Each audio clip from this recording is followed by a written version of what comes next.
म- मैं अमन राज, जो यूपीएससी के मद्देनज़र जो चर्चा का विषय है उसको मैं कवर करूँगा 30 सेकंड से 1 मिनट के बीच में, जो लगातार न्यूज़ में बने हैं और यूपीएससी उसको कवर करता है। तो ये जो मैं एक्सप्लेन करूँगा वो पॉइंट ही एक्सप्लेन करूँगा, फैक्ट एक्सप्लेन करूँगा, जो न्यूज़पेपर के माध्यम से हमें भी प्राप्त हुआ है। ठीक है, जैसे केरला अभी चर्चा का विषय है और केरला के साथ साथ वाइल्ड लाइफ प्रोटेक्शन एक्ट भी चर्चा का विषय है। ठीक है, वाइल्ड लाइफ प्रोटेक्शन एक्ट जो है वो 1972 में पास हुआ था। ये चर्चा का विषय क्यों है? क्योंकि केरला सरकार ने अनुमति दे दिया है जंगली सुअर को मारने का, लेकिन जंगली सुअर जो है वो शेड्यूल 1 में आता है। ठीक है, शेड्यूल 1 में आता है।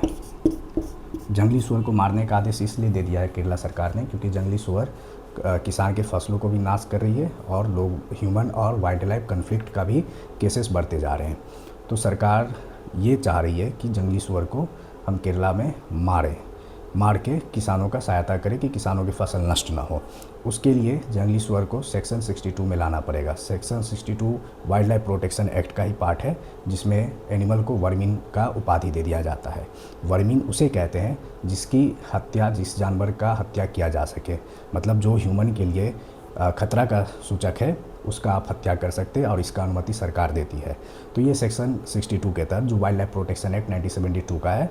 और इससे पहले ये सिर्फ भारत में ही नहीं हो रहा है कि जंगली सुअर को मार दो या कुछ भी। इससे पहले चाइना में भी 1900 के टाइम में गोरैया को मारा गया था, क्योंकि गोरैया भी जो था, स्पैरो जो था, वो किसान की फसलों को नाश करते थे। तो इस कारण वहाँ के जो कम्युनिस्ट गवर्नमेंट थे उन्होंने आदेश दिया कि गोरैया को खात्मा करो, जो भी गोरैया को मारेगा उसको कुछ युआन दे दिया जाएगा, कुछ पैसे उसको दे दिए जाएंगे। तो भारत में भी ऐसे कानून है हमारे पास, जो 1972 में पास हुआ था, वाइल्ड लाइफ प्रोटेक्शन एक्ट, जिसमें 4 शेड्यूल थे। तो पहले शेड्यूल में जो होते हैं उसको प्रोटेक्शन मतलब एक्सट्रीम लेवल का प्रोटेक्शन दिया जाता है। लेकिन जंगली सुअर का जनसंख्या भी बढ़ गया है, तादाद भी बढ़ गया और नुकसान भी ये ज़्यादा कर रहा है। तो केरला सरकार ने यही बोला कि हम वर्मिन सुअर को मारेंगे, जंगली सुअर को मारेंगे और इसको हम वर्मिन स्टेटस में रखेंगे, जिसका हमको आसानी से इसका शिकार करने में, बिना किसी कानून का दबाव में हम इसका शिकार कर सकते हैं और किसानों के फसलों को बचा सकते हैं।